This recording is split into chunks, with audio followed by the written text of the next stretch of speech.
Закрытый ресторан в деловом районе Сингапура был создан для сделок, от которых зависели целые корпорации. Мягкий свет, тишина, стеклянные стены, отсекающие внешний мир – все здесь подчинялось концентрации и контролю.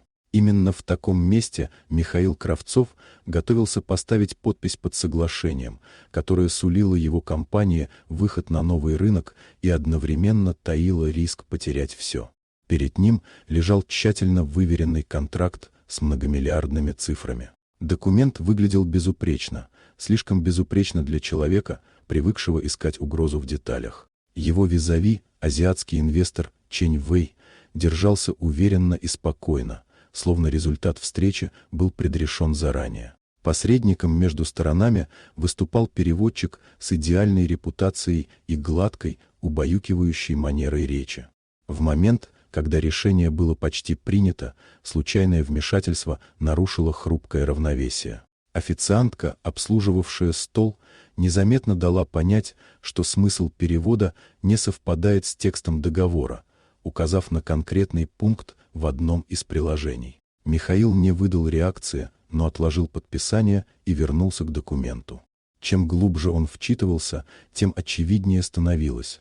За нейтральными формулировками скрывался механизм потери контроля над компанией. Условия позволяли инвестору в одностороннем порядке вмешиваться в управление при размытых и неограниченных обстоятельствах. Это выглядело как защита, но по сути было подготовленной схемой поглощения.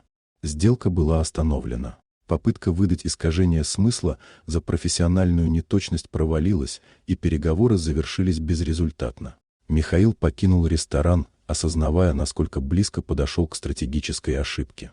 Позже он узнал, что предупреждение было не случайным. Та самая сотрудница зала уже сталкивалась с подобными историями и видела, чем они заканчиваются.